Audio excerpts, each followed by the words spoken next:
Welcome everybody to Behind the Build. I'm Callum Colton, the host of the podcast today, and today with me is Chris Cottrell, who is creative director at Envisage and, well, the cornerstone of most creative work that goes on at Envisage. So, we're glad to have you here, Chris. So, welcome on. You all right? Yeah. Yeah, looking forward to being on the podcast. Yeah. Nervous?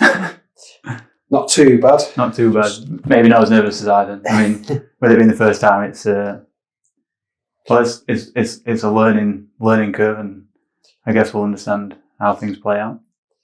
We'll give it the best shot anyway. Yeah, we'll try. We'll certainly try. So yeah, today we've got quite an interesting topic to talk about. I think something that's quite thought provoking. We're going to be discussing stand attractors and what it is to increase stand traffic when you exhibit. Yeah. So basically what we're going to do is we'll discuss the topics and we'll see where we get. So we might as well get right into it. As a brief overview, obviously I think there's like fundamentals to what it is that develops a stand and what those elements are to bringing people onto stand can be. What are your thoughts? Yeah, well, I always tend to break it down into 7 easy to remember steps when trying to attract stand visitors at an exhibition. So I think the first thing that's absolutely key before you've even thought about what you're doing on the stand is the location. So okay, so when you talk about location, do you think that's something? I mean, obviously you're going to dive into it now, but is that something based on location in terms of at the exhibition itself, or maybe even in terms of going further back and thinking about what exhibitions you want to go to? I think, obviously in the first instance, you got to identify what shows you want to go to. And the obvious way of doing that would be to visit shows within your industry first and have a look at what your competitors are doing. Yeah. Just get a general vibe for what that show is all about. Just understanding the market is really important in that sense. Yeah. And then also, as Kirsty and Phil say, location. It's where your stand is in the hall's absolutely key to the success of your show, really. Yeah, and I think when you're considering this, it's important to remember that one size doesn't fit all. It's really important to look at it in terms of what you want to do, what you're looking to spend, I guess. Yeah, well, I think key to it's getting the stand booked as early as you can. Often they can sell out, a year or even more in advance of the show. So it's getting to speak to the organisers and getting a deposit down on that space as early as you can, so that you can secure the best plot, if you like. Yeah, I suppose in some senses as well, like you said earlier, when you're deciding on what shows you want to go to, if you can plan as far ahead as possible, it's even worth if you're up to a year in advance visiting those shows the year before and seeing. Understanding for yourself in that live environment, maybe where the best places are. Yeah. Walk around the hall, look at how people interact with the stands. Obviously, near the main entrance, everybody walks past your stand if you're by the main entrance, but often those are the spaces that sell out the quickest. So even if you're a bit later on in booking your space, there's good spaces available, staffed as it sounds. Just might be deeper in the hall, but by where the restaurant is, or even. I mean, evidently, there's obviously other hotspots, and I mean sometimes even though those hotspots do disappear, but then you take the space that you can get or what's available, and then you look to implement other sort of measures. So we've obviously just covered the first step, location. There's another 6 steps that sort of supersede this. Do you want to just quickly give us an overview of what those steps are before we look into them? Yeah, so it's location. The design of the stand, invitation, obviously important that people know you're there. Obviously. We say the main event, you know, what you're going to do on the day. Cast and crew, who's going to be on your stand. The lure, if you like, what you're going to do to capture people's details. And finally, I've got a thing called the coastline, which is an analogy that we use in exhibiting terms, but I'll come on to that later. So obviously, this is 7 steps, not always limited to 7, but these are the main key components that you sort of outline. In terms of, it's a mix of all these things. You can't be like, we want this one and this one and this one. You have to consider them all. It's important. No, it's a little bit like, I guess, there's endless numbers of steps, but I always think by looking at a design or, you know, almost a checklist, if you cover these 7 things, then you're most of the way there. It gives you that really good, strong foundation of thought and prior planning to make sure that you're going to get the best results at the end of the show. Yeah. It's a bit like you have 5 gears on a car. Some cars will have 6 gears, some might have 4, but some might be automatic.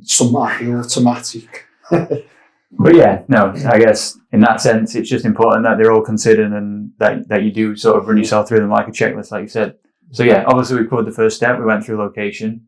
We move on to the sort of the second important part, which you've got your spot, and now you're looking at the design. Yeah, I think the next stage is to look at the design of the stand, and there's quite a lot of things to consider when, you know, what makes a stand a successful design.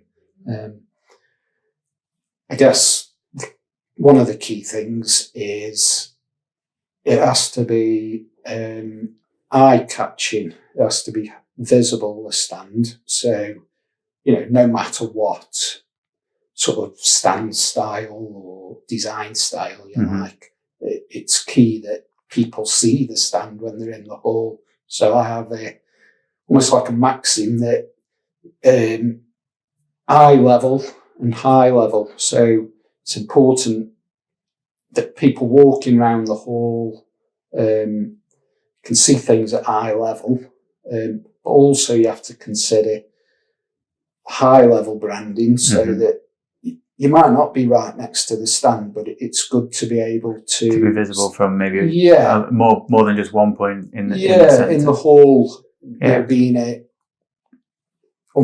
having a focal point in the hall. You know, use of high level banners or signage. Because ultimately, when someone stood on the other side of the hall, they can't see what's going on the stand, but they can still see that you're there. They know you're there, so they'll go and have a look at you. Yeah, so I mean that line of thought, it's like a really easy way to be focused and make sure that those things are on your stand, and you can attract people from all different areas of the hall, no matter what. Yeah, and obviously the layout of the stand has a big influence on the amount of footfall you're going to get.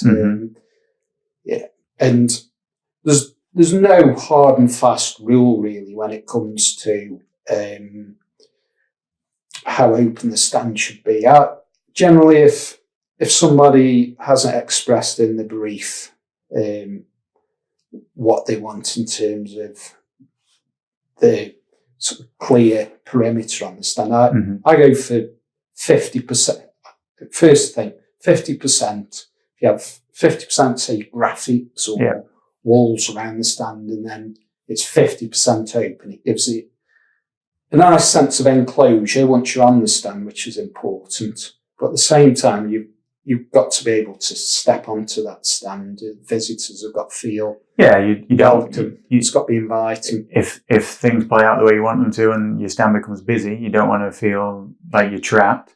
No. But at the same time, you don't want it to be that open that you just almost walk through it. Yeah, there's a danger. A lot of the time, people will say, I want the stand really open so that people can just walk onto there. But sometimes that can count against you because, like you say, your stand can almost become like a thoroughfare for people just pass crossing by, over it, or they walk past and not actually notice that much because you've not got enough built structure on there. Yeah. But I mean, like I say, one size doesn't fit all.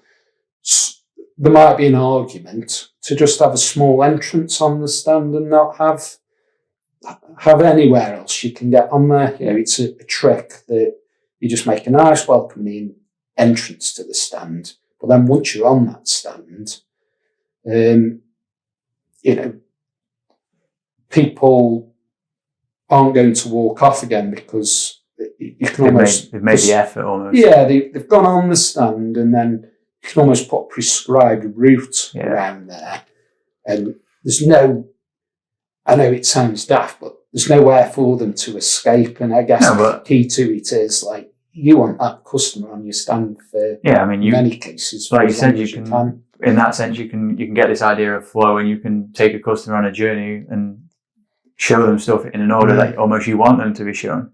Yeah. And if they've made the effort to enter the stand where they can't maybe get off so easy, then there's also the chance that they're probably more interested. Yeah. So you're getting a much better quality of stand visitor almost. That's it. And key to the success of a show is the quality of the visitors. It's not all about numbers. It's quantity over. It's quality over quantity. Indeed, yeah. I mean, in that form, it is for sure, because obviously you want to get people on your stand that are actually looking to, I don't know, take home information and not just there because it was a through pass, like we spoke maybe in a previous sort of way of looking at it. But I think it's important to remember, like you said, it's not one size fits all. Yeah. And design is different throughout, and obviously all these different steps are based on each other. So those design elements are based on what we just spoke about in location. Like they are heavily influenced one to the other. If you were facing the main aisle, you orientate the stand, your products and things to face those people walking along that aisle. However, that in terms of location, you might not be on the main aisle. The back of the stand might face the main entrance, in which case you then got to be a bit more clever with the design and make sure that the sort of far corners of your stand, then you might end up with logos on the back of panels rather than on the front of panels, just so that people can see your presence. And that's, again, from the location, understanding the natural flow of the hall and not just the natural flow of your stand. Well, that's why it's kind of key to visit the show. And I mean, sometimes some shows only come round every 4 years, but if let's say it's a show at the NEC in Birmingham that you're going to attend, the opportunity to see that show that you're going to in action may have passed, but it can be worth going to other shows. Because the layout and I mean similar. That's something that we know from our expertise. We know that, and that's advice and information that we build into the concepts and so forth. I mean, in Visage, we do 120 projects a year, so we're very familiar with a lot of these venues, and we know the halls, we know the routes that the visitors are going to be taking in those halls. Yeah, and I mean that's vital and crucial information. That's sort of invaluable, really. But we sort of built that up over the years and years of experience, and something that goes into sort of every design that's put together. Yeah. So obviously that's the second step. That's design. Moving on from that, we get to the third step, which is the invitation. Do you want to just elaborate on what that means? Yeah, to elaborate on that a little bit. I mean, this is something that tends to be more in the hands of the exhibitor, like our clients, than ourselves. But we have been involved in creating invitations for clients, and it's good to have a something to hang an invitation off. The same as, obviously, you don't just give an invitation out for someone to come round your house for no particular reason. So on that invitation, you make it clear what it is that's going to be on the stand. You might have some sort of industry key speaker on the stand at a certain time of day. So why not create an invitation? Come and see, Mr. Expert, and what he has to say. See what he's got to say. And make it a set time. I don't know, like a champagne breakfast. Everybody heads to the exhibition halls. Yeah.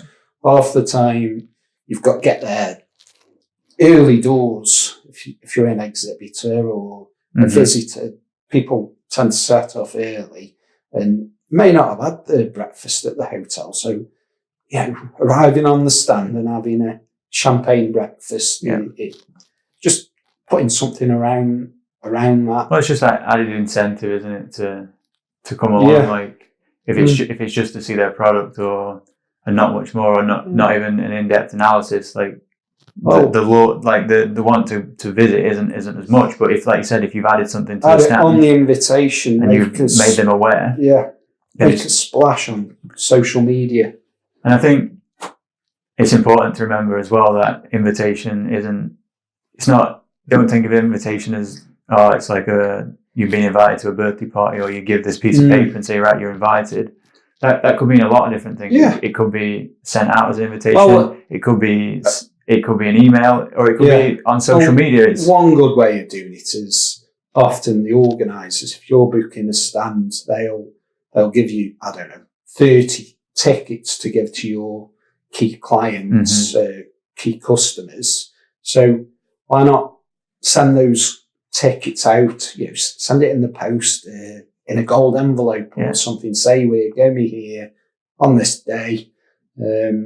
Speaking to the organisers to get some free tickets. I mean, trade shows sometimes they're free to enter anyway, but just sending that ticket in advance. Yeah, even if the ticket is free, just that. You gave it that prior thought, and that client instantly feels like they actually are a matter of importance to you. And they do want to visit the stand then. Yeah. As daft as it sounds, just the fact that, they might not necessarily even be aware that the show's on, or perhaps if they are in the industry, they do know that, but getting that ticket makes them think, I'll put that on my calendar. Yeah. And they set some time. They set some time aside for it. I think, it'd be interesting to see what your point of view on this as well. The idea of invitation maybe isn't as strict as like, we want these clients to come and visit us, we've got this happening. Maybe that fleshes itself out into the use of social media and just talking about being at the event. And it's a much broader scope, and you're inviting a lot more people, but you're still telling people that you're there, and it's important to market that. Every stand's different. So some people's objective is to get as many people on the stand as possible, if it's more of a consumer type show. But then you might have other clients who see the exhibition as an opportunity to have meetings with their key customers. So they might only need 20 or 30 key meetings during those few days. So they don't want 1,000 people on the stand. No, it's all about, But again, this goes back to one size doesn't fit all, and it's important to understand your needs and what it is that you're trying to achieve. Yeah, that's key to why we always say if we're designing stands for a customer, we like to meet them face to face and really get to know the business and get to know what the objectives of going to the show are. The more information we've got, the more research we've done, the better the outcome.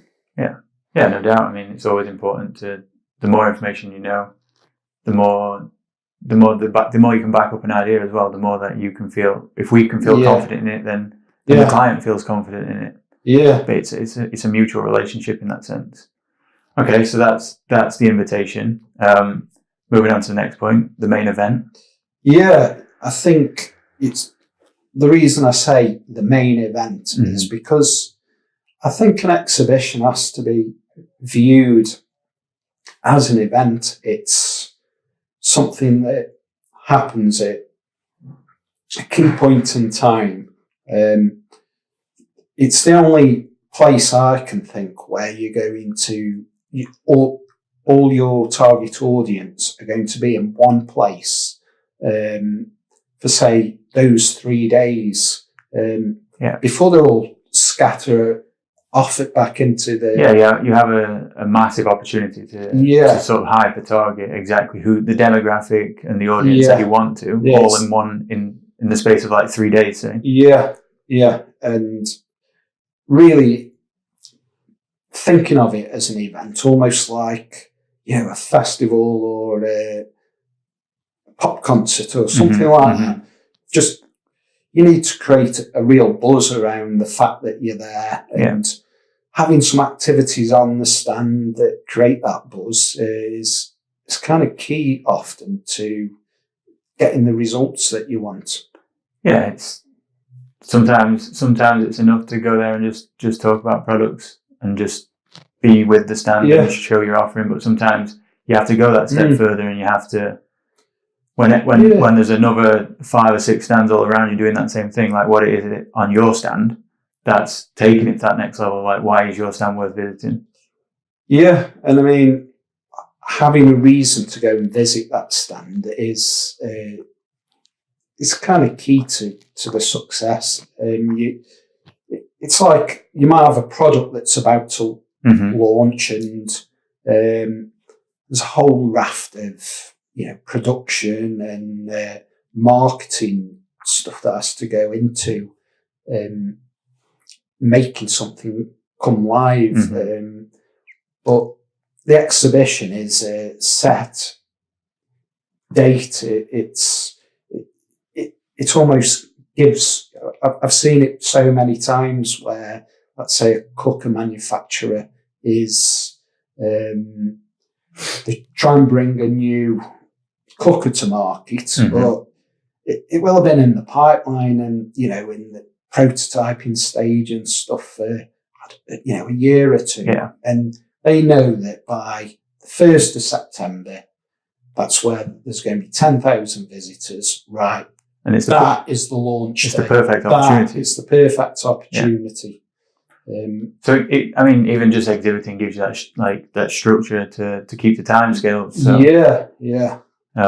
it's like a massive thing. I mean, that's a product launch is just one way to have a main event, and what a main event, but it often is driven by the product, the product or service that you go to sell, because that's why you're there.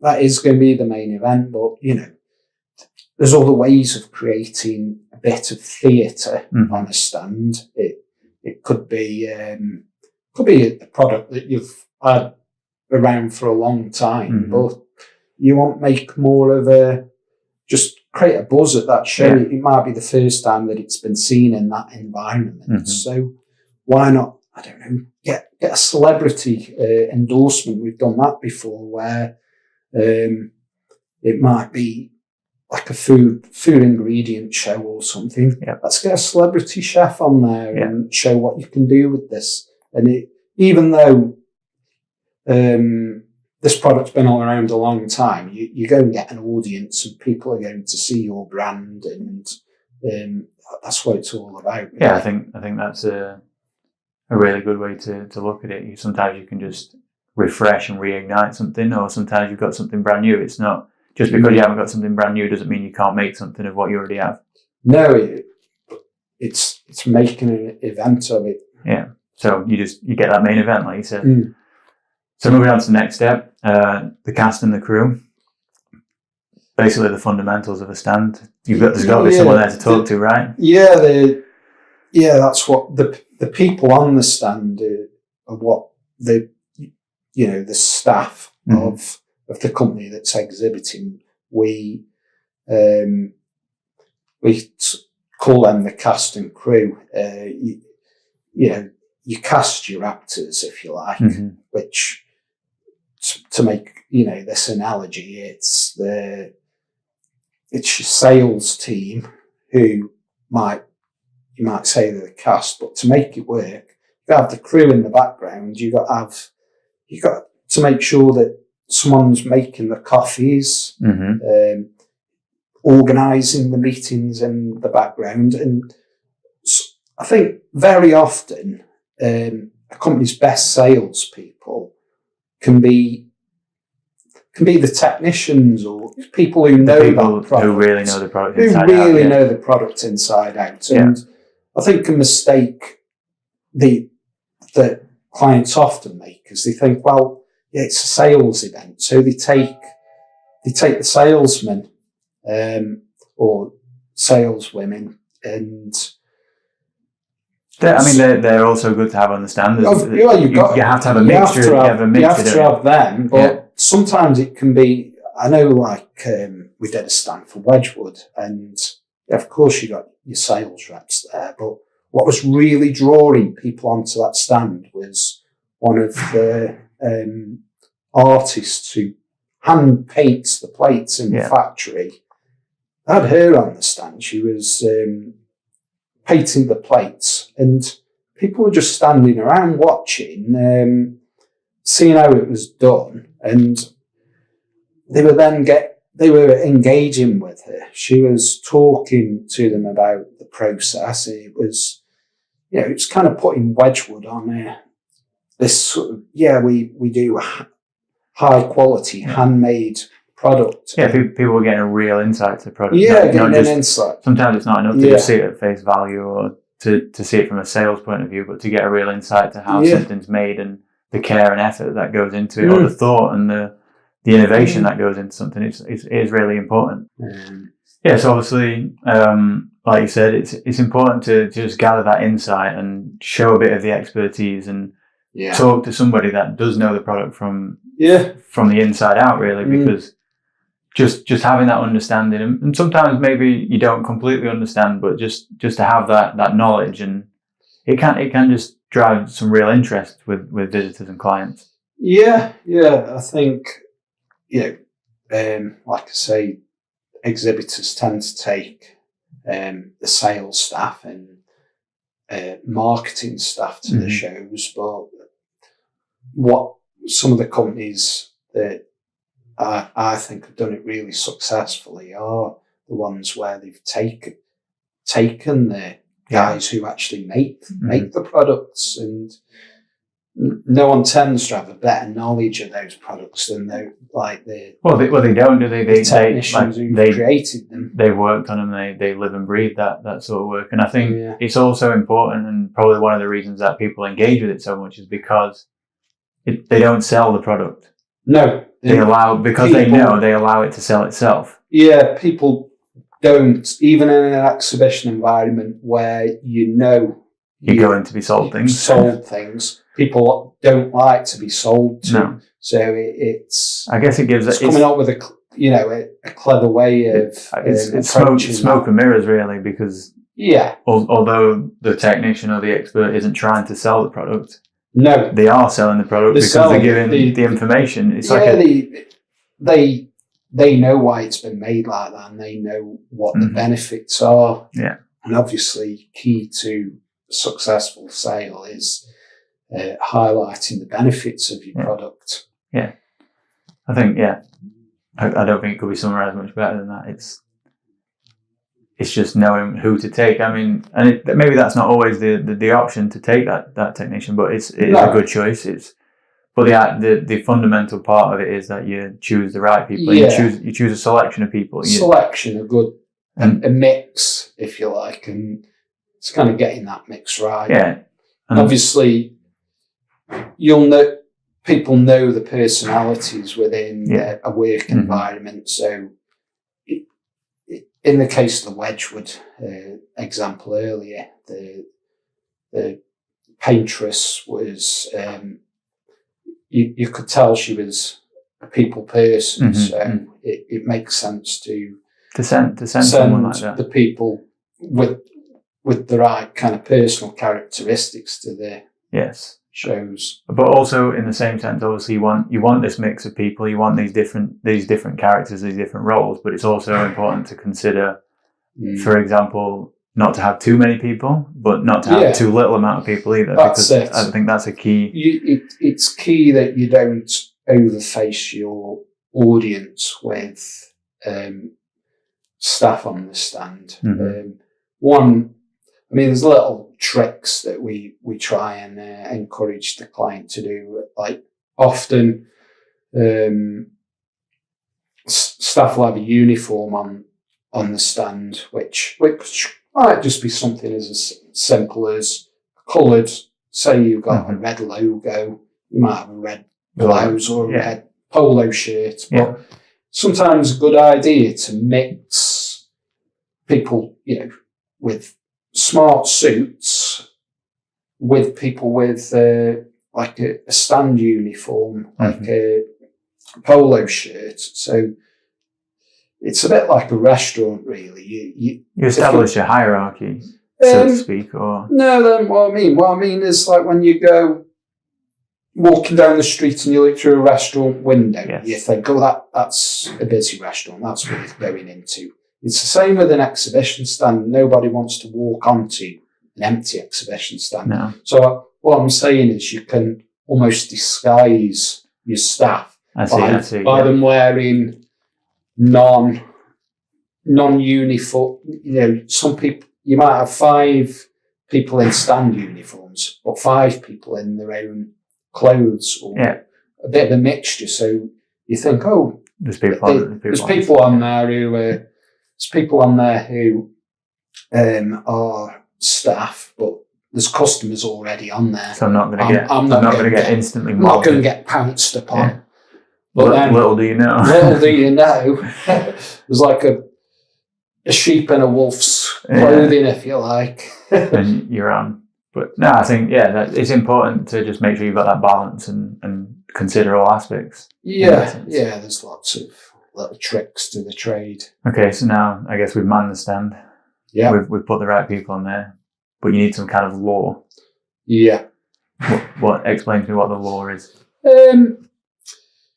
Well, of course, to use that kind of analogy, it's what you're going to attract those people with. It might be, I mentioned it earlier, perhaps a celebrity chef. If you sell saucepans, have a celebrity chef who endorses them, showing what good products they are. That'll get a crowd. Done all kinds of things in the past. We've had piano. We've created a piano bar where there'll be somebody in the middle of the stand, just gently playing away on the piano and creating a nice hospitality suite around that. And it might be offering free coffees, which I know lots of people do, but it could be having some nice pastries as well. So people walking around the show think, well, actually, I'll sit down and just have a... Yeah, I think it's important to remember in that sense that it's not... There's occasions where it can be like really relevant to your product, but there's also times where, let's be honest, everyone loves coffee, and coffee's not, unless you're selling coffee, it's not really relevant. But it's a good way it's just a way bring of people in, bring people onto the stand. Or equally, it can just be it could be a new innovation that your company's come up with that could be classed as the law. And it's a case of making it prominent, great lighting around it. And so like a focal point, really. Focal point that come and have a look at this. But in that sense, like it's, say you've got like a product on a demonstration or whatever, it needs to be visible from everywhere. It can't be like, oh, we've got this like little closed off area where I don't know, we're letting people, I know. say you've got massage chairs, you can't have it in a different room where no one can see because otherwise people can't be attracted to it.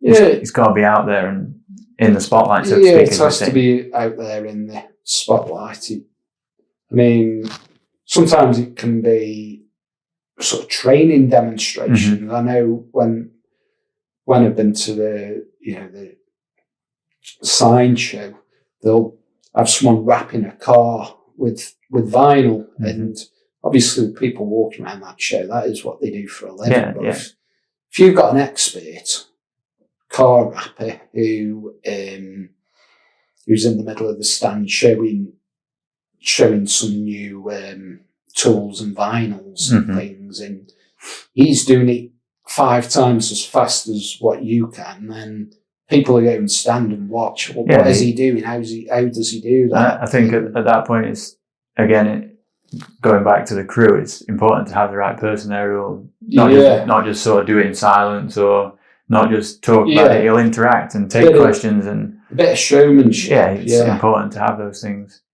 But yeah, like in that sense, you get that. You get to see the product in action as well. So like you can sort of attack different parts of these fundamental parts that you want to understand, all with one sort of key idea, really. Yeah. So in the sense of someone on the stand doing the product, you see someone doing it quicker, so you get that idea that maybe this product's better for me in that sense, but also like the finish is really nice, so you get to see the quality of the product. Yeah. But you also get to, I don't know, you get that repertoire with the person doing it because you asked the question, you said, would it be useful for this? And you found out something that maybe you wouldn't have done otherwise. Yeah. I mean, I guess that brings us on to the 7th step. The final step. Yeah, the final step. I wasn't sure if we'd get you. But yeah, this final step. So this is your coined idea of a... it's not something I've coined. It's almost like an industry... an industry coin. An industry, but something that you like to use. But it's something that we like to use as an analogy. Mm-hmm. So the coastline is what it is. Yeah. And I guess what the analogy is the coastline. You have your people who will walk along the beach, pick up a pebble, throw it into the sea, and they're what we call the skimmers. Yeah. But in an exhibition hall environment, they're the people walking along the aisle, just gazing onto the side of the stand. And then the second set of people we call the paddlers. The paddlers. Yeah. They're the ones who walking along the aisle and then step foot onto the edge of the stand. They're a bit, a little bit braver than a skimmer, but they're a bit. But they're still tentative. Bit tentative. Yeah. They'll have a bit of a gaze. Oh, what's that machine they've got? What is it they're selling there? They're the people who've taken the socks off and are having a bit of a paddle in the sea. However, what you want is the divers, the guys who stripped down to the Speedos, the ladies who are in the bikinis, and have dived into the sea. They're the ones you want on the stand. The people who've committed, the ones that are talking to your reps. And more likely to have more interest. Yeah. And the trick is to convert your skimmers into paddlers. And your paddlers, you want to... Into divers, that's it. So, there's little tricks that, that we employ. In order to do this. I mean, obviously, your divers are your divers, so ultimately there's a good chance that the ones that come as those are probably going to be interested no matter what you do, but those tricks there's people who already, before before you've even done anything, they want to go on your stand. Yeah. You've done everything you can beforehand. You've invited them, or it's in magazines, it's across social media that you're at that show. You've told people what it is that's new, that's going to be there. Mm-hmm. But people already want to go and see this sort of thing. But then, like I was saying, there's going to be people who it's the first time they've even heard of your company in some cases. Yeah. They'll be walking around the hall. They'd just be a skimmer, really. Yeah, they just sort of maybe not interested. Some of those people maybe not interested, so they'll take what they need and just sort of carry on. But some of them might just be not willing to, or maybe it's not clear from the outside, so you need something that is clear that takes them from a skimmer to a paddler. I mean, we've done that many stands. We know what's successful and what isn't. Yeah. And sometimes someone will have a great product, but it's in the wrong place on the stand. It's at the back of the stand instead of the front of the stand. Yeah. People don't know it's there, and they're not quite sure what it is, so they don't know what it is. Like they don't take that risk. Yeah, but the idea is, I guess, I understand from what you're trying to say is you take that risk away. You take them having to take a risk because if you bring something maybe more prominent, they can understand what it is, and then they know if they want it or if they don't want it. Yeah, and it can be a case of placing it near to the aisle or on the stand. So if people want to know a bit more about it, they've got to step foot on there. Yes, and all the other things come into play, really. The law, how your staff behave, where your staff stand on this stand is absolutely key to this analogy of the coastline. If you've got people stood in the aisle, your staff stood in the aisle, it can be a good thing, can be a bad thing. Yeah, you can bring in people that maybe you can turn maybe paddlers into divers, but then ultimately you could also pick up skimmers that aren't interested. Picking skimmers up by having your staff sort of stood more in the aisle. But you ultimately could be bringing in people that aren't interested, but you could also be getting the people that are getting away. So it can work sort of in both ways. Yeah, again, like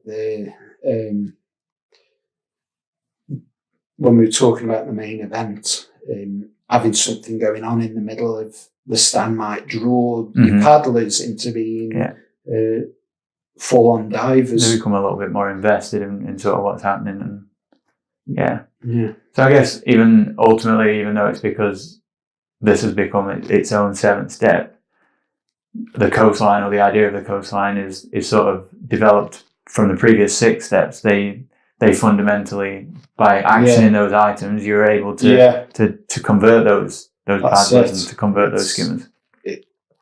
It all kind of works together, if you like. These steps have to all be considered. I think you touched on it back towards the beginning. It's a checklist. You need to make sure that you've looked at them all. It's not a case of I'll choose 3 out of the 7, or I'll choose 2 out of the 7 and just focus on those. It's important for them all to be considered, and for you to get the best execution, make sure that you've planned appropriately and consider every sort of step in those ones that we've sort of outlined. But as well, it's only sort of a brief sort of. I mean, we've only just skimmed into those topics. We haven't sort of gone into them in great depth. That's just an overview of what each one is. But a really useful insight. I think I've learned some things today that maybe I didn't sort of know before. But it's to break it down. It's just a much easier way to understand maybe what builds a stand and what's worth considering. At the end of the day, it's tricks of the trade. Yeah, it's all our experience. It's our experience, our expertise. We've been doing it. I mean, these aren't things that I've come up with. These are things that have been passed down to me in some cases by they've evolved over the years. The guys who were my predecessors. I mean, and Envisage has been going for over 40 years now. So there's That's a lot of knowledge that's been passed down. That is, it is, isn't it? And it's fundamentally what gets injected into every design that we put together. It's a formulation of all that information and making sure that we use it in the correct way to deliver concepts that work, basically. Yeah. No, excellent. So that's it for today's episode of Behind the Build. Thank you for listening, and thank you, Chris, for coming in and speaking to us and giving your insight and your expertise. Yeah, it's been fantastic. So if everyone just subscribe to the YouTube channel, you'll be able to catch any sort of future content that we get then. But also feel free, for any more information, head over to our website, which is www.thisisenvisage.com, or head over to any sort of social media platforms and find us at This Is Envisage. Just welcome any of your comments on YouTube, and we'll get back to you. Get any questions or anything that you want us to elaborate some of the things we've discussed today, or anything else, just drop it in the comments below, and we'll be happy to get back where we can and reach out. So thanks for tuning in.